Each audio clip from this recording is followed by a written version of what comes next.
I sat in the hard plastic booth in the McDonald's near the strip mall, sipping coffee and waiting for Mr. Cromes to arrive. It all started as a paper for college. Stagview is such an iconic prison, existing for so long that it had taken a life of its own. At some point, I guess it's become a book. But the more I wrote, the more I realized that what I had wasn't very entertaining. People don't want a technical history of Stagview. They wanted something that they couldn't get from a textbook. They wanted the stories that hid in the shadows of that ancient place. And I was just the person to drag them into the light.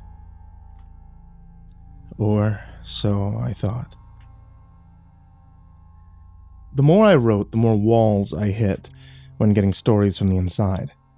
When I had lamented this lack of interesting stories to my granddad, he had given me a friend's email address from his days in corrections.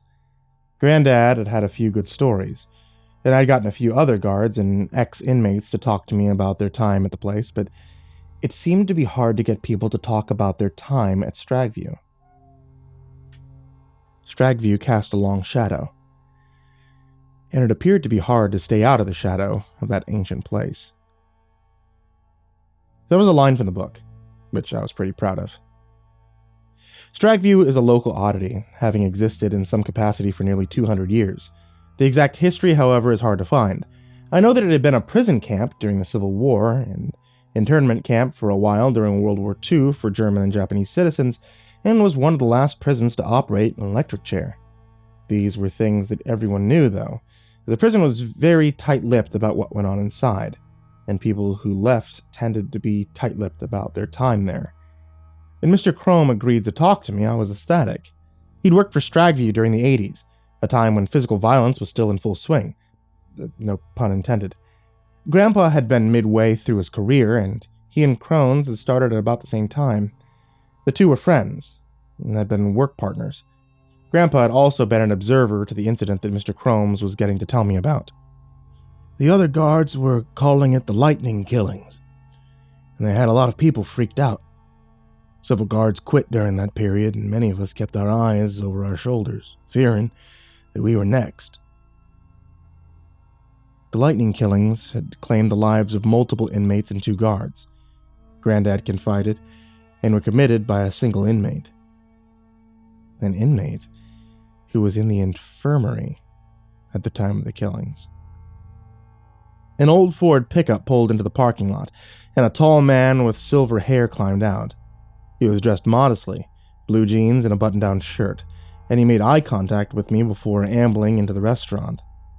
He ordered some food before coming to my table with his tray and fixing me with a speculative look.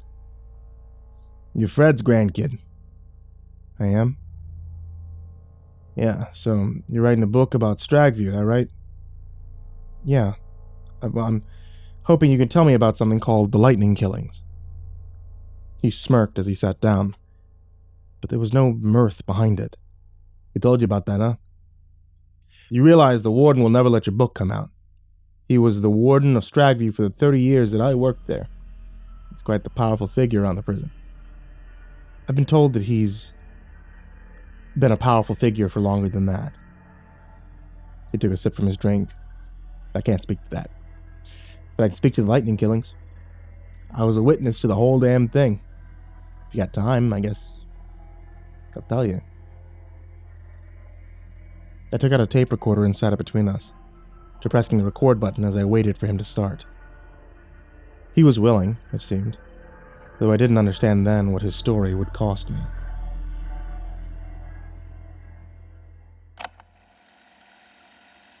Stagview's a strange place. I think you knew that already. I've seen beautiful things inside the walls. I've seen monstrous acts committed by both guards and inmates alike. So when you're inside those walls, you feel like you stepped out of time, out of space. And you don't really realize it until you're laying in your bed thinking about the day you just had. From September until October 25th of 1985, I was stuck in one of those miasmas of weirdness. It all started with the powerful outages in the morning of September 6th. We're in the middle of a heat wave, the hottest it had been in September in living memory. And the loss of electricity meant no fans, no radios at night, and the failure of the freezers in the kitchen. Food there spoiled, and the inmates were not pleased. The day before had been Chicken Day, a day usually held in high expectation, but with the freezers down, the inmates had been close to rioting. The heat wasn't helping matters, and we guards were sweltering in our uniforms as we tried to keep the peace. However, a few of them had taken it as an opportunity to take revenge. September 7th was the day of the rec yard fight, the one that landed inmate Frazier in the infirmary. And kicked this whole thing off. I lost a game of rock, paper, scissors to Granddad and was standing at the rec yard on what felt like the hottest day of the year. This is only a Stragview thing, by the way. When she got back to town, the temperatures were an average of 70 degrees, pretty standard for the season. However, the closer that you got to Stragview, the hotter it seemed to get. They were never sure why. I quickly sweated through my uniform when Sergeant Caden and a few other officers walked up. Caden was a real asshole. A grade A jerk who liked to cause trouble. I was never scared of a fight. Your granddad either, but we never went looking for trouble. Caden, on the other hand, Caden lived to lay hands on inmates. He was a big guy, discharged from the Marines before coming to work at the prison, and he was known for taking inmates out of view, beating the tar out of them. That doesn't matter who they were. They got in his way or got on his bad side, they were going to get beaten up. All of them, besides inmate Frazier. Now, Frazier had sucker punched him during one of those disciplinary meetings, and he held and dropped him in one shot. More importantly, he'd embarrassed him in front of his friends, and that was the biggest mistake. Caden still had a bruise on his cheek where he'd hit the pavement. I could tell that he was coming to cause trouble in my yard. There were lots of inmates out on the grass, playing baseball, running, and just using the equipment to exercise. And I could see Frazier talking with some guys by the baseball field. I begged him not to when he came up. "Not today, Caden. It's too damn hot for this crap today." Caden smirked. "I just want to talk to him, that's all." The fact that he already had his hand on his baton told me all I needed to know. He and his cronies pushed past me and made their way over to Frazier. And Frazier had his back to him, but when his friends saw the group heading their way, they moved off quickly. No one wanted to get on Caden's bad side. And they knew that Frazier was about to come in for a beating at the very least. Turned around, clearly expecting some retaliation after besting Caden a few days before. Now, Caden had been off for at least 2 days, leaving him with plenty of time to seethe. And it appeared he was ready to make good on all that downtime. I watched as they began talking. Frazier was smiling, trying to back himself out of the situation as Caden edged closer and looped the rawhide thong of his baton around his hand. They started out well enough, but eventually Frazier had enough of Caden's sass and started giving it back. Caden didn't seem to like this, especially when Frazier's back talk started making the other guards laugh. I could see his face darkening, as Frazier continued to talk, oblivious to the danger he was putting himself into. When Caden punched him in the mouth, I started moving towards the two at a run. When Caden raised his club for the initial strike, Frazier reeling away from one of his punches, I caught the end and told him that was enough. He smiled over his shoulder before he elbowed me in the ribs and brought the baton across my face. I was unconscious before I hit the ground. Frazier was not so lucky.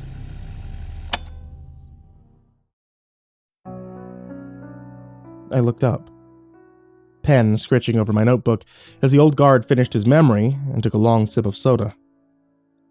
"Are you saying that you were assaulted by a fellow staff member while trying to break up abuse?" Mr. Combs sighed. "I'm saying that things like that happened a lot back then. Officers beat inmates. It happened. Sometimes I agreed with it, sometimes I didn't. This time, I didn't. Tried to put a stop to it." "So that was the start of the murders? Inmate Frazier's death was the way. Who said Frazier died of his injuries? You young people are always so quick to get to the kill, you can't enjoy a story anymore. You want to hear it or not?" I nodded. urging him to continue.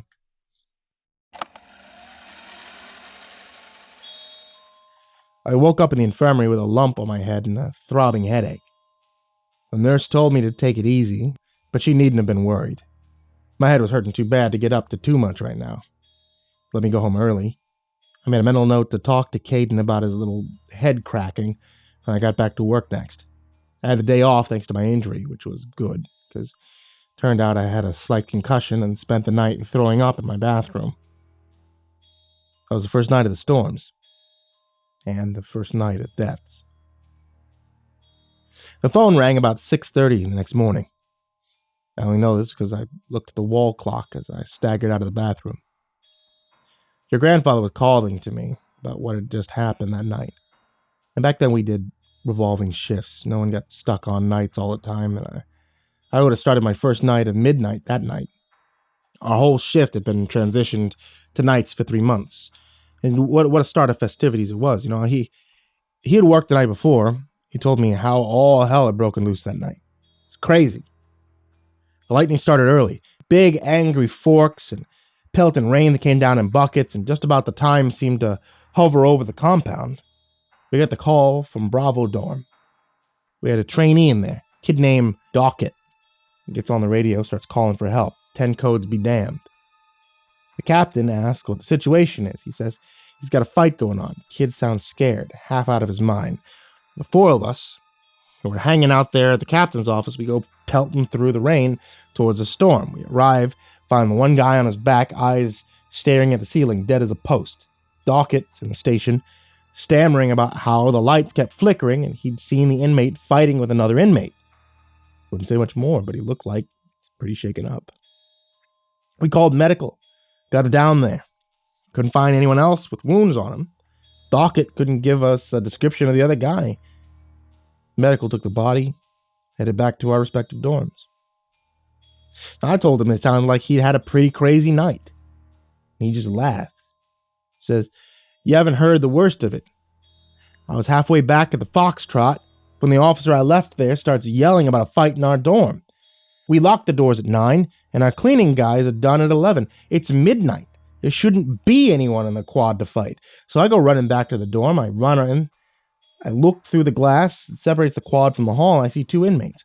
One on the ground, one on top of him. The one on top is beating the shit out of the guy on the ground. The guy on the ground is convulsing like an electric current's going through him with every hit. I bang on the glass. I yell at him to separate.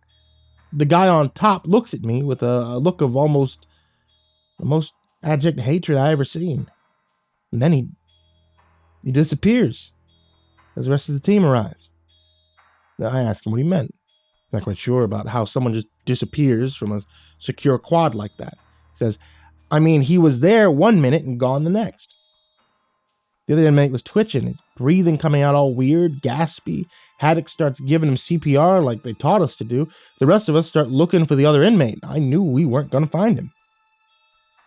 I asked him how he knew. I suddenly sounded very nervous.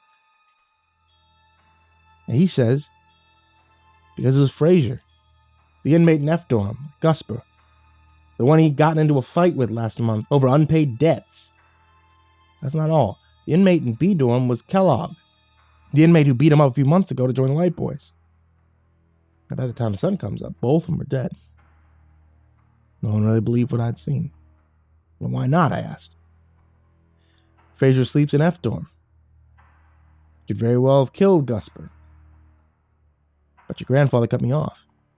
He says, Frazier's still in the infirmary, Mickey. He's unconscious. Hasn't come out of it since he jumped Caden in the rec yard. I tried not to scoff at the story Caden was passing around. But it was a weird story nonetheless. You know, just how weird I wouldn't know till that night.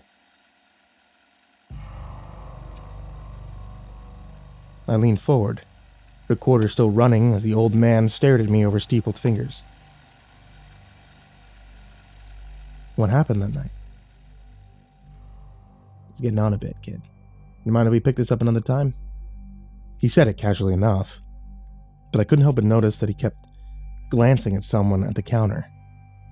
Someone in a jacket with a dock patch on it.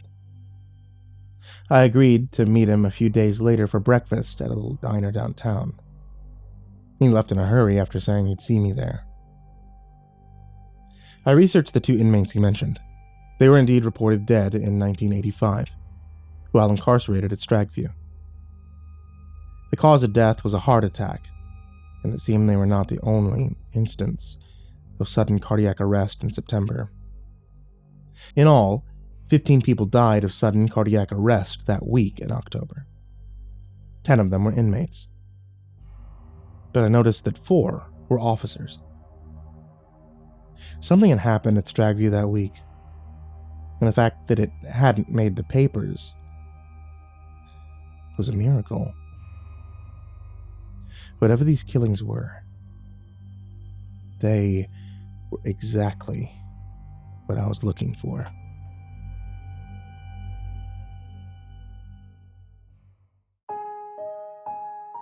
Hey there kids, it's me, MrCreepyPasta, and I just wanted to tell you thank you so much for watching tonight's video, or listening to tonight's episode of the podcast.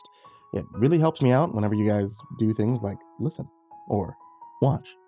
And it really helps if you guys also subscribe to the podcast or subscribe to the YouTube channel, or do things like clicking the bell or clicking the like button.